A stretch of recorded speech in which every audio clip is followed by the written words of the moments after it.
இப்ப பாருங்க, இன்றைக்கு நம்ம சில முக்கியமான காரியத்தை, தேவனுடைய பிரசன்னத்தை குறித்து நம்ம தியானிக்க போகிறோம். லூக்கா 1வது அதிகாரம் 80ஆம் வசனத்தை வாசிக்க கேட்போம். லூக்கா 1:80வது வசனம். அந்த பிள்ளை வளர்ந்து ஆவியிலே பலன் கொண்டு இஸ்ரவேலுக்கு தன்னை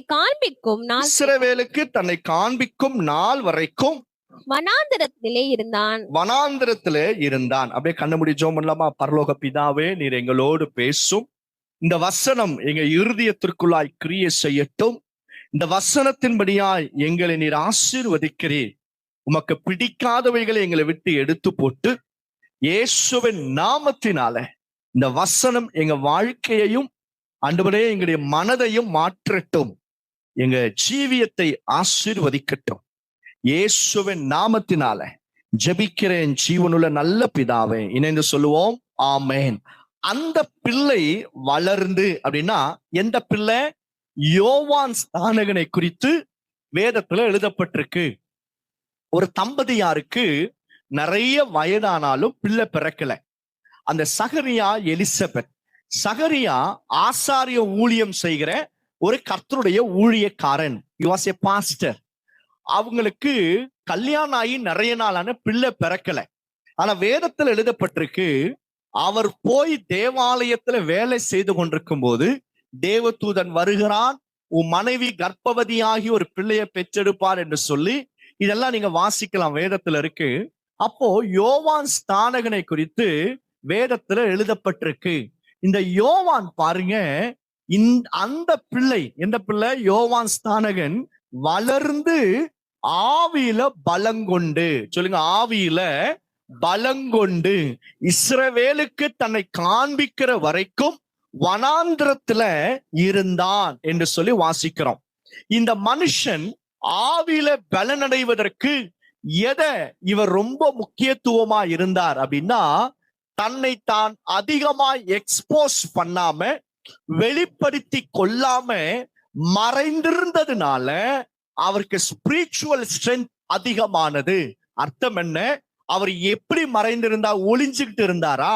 இல்ல, அவர் தேவனை அண்டையில தேவனுடைய பிரசன்னத்துல இருந்ததுனால அவருக்கு ஆவியில பலன் கொண்டார். அவர் ஆவியில பலன் கொள்வதற்கு அவர் அதிகமாக மனுஷர்களுக்கு முன்பாக நிற்கிறதை பார்க்கிறோம். தேவனுடைய சமூகத்துல அதிகமாக தரித்திருந்தார். தேவனுடைய பிரசன்னத்துல அவர் வாசம் பண்ணினார்.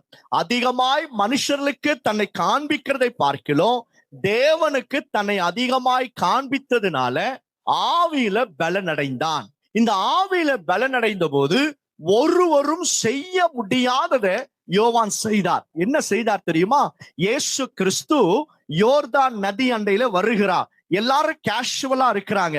இவர் தாயா இயேசு, உலகத்தின் பாவத்தை சுமந்து தீர்க்கிற தேவ ஆட்டுக்குட்டி என்று சொல்லி உலகத்திற்கு அறிமுகப்படுத்தினவன் யாருன்னா இந்த யோவான். வேதத்தில் எழுதப்பட்டிருக்கு, மல்கியா தீர்க்கதரிசன புஸ்தகத்துல பழைய ஏற்பாட்டுடைய கடைசி பகுதி, கடைசி வசனங்களை நீங்க வாசிச்சீங்கன்னா, எலியாவின் ஆவியை உடையவன் ஒருவன் உலகத்துல பிறப்பான். அவன் என்ன செய்வான்? பிதாக்களுடைய இருதயத்தை பிள்ளைகளிடத்திலையும் பிள்ளைகளுடைய இருதயத்தை பிதாக்களிடத்திலையும் திருப்புவான். என்ன அர்த்தம்? ஒப்புரவாக்குகிற ஊழியம்.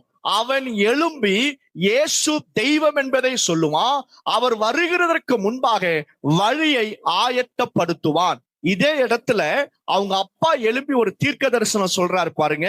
76வது வசனத்தை வாசிங்க. அதே அதிகாரத்துல 76, லூக்கா 1:76. நீயோ பாலகனே உன்னதமானவருடைய தீர்க்கதரிசி எனப்படுவாய். நீ கர்த்தருக்கு வழிகளை கர்த்தருடைய வழியை ஆயத்தம் பண்ணவும் நமது தேவனுடைய உருக்கமான இரக்கத்தினாலே அவருடைய ஜனத்துக்கு பாவ மன்னிப்பாகிய ரட்சிப்பை தெரியப்படுத்தவும் அவருக்கு முன்னாக நடந்து போவாய். யாருக்கு முன்பாக? இயேசு கிறிஸ்துவுக்கு முன்பாக நடந்து போவார். அவர் வருகிறார்.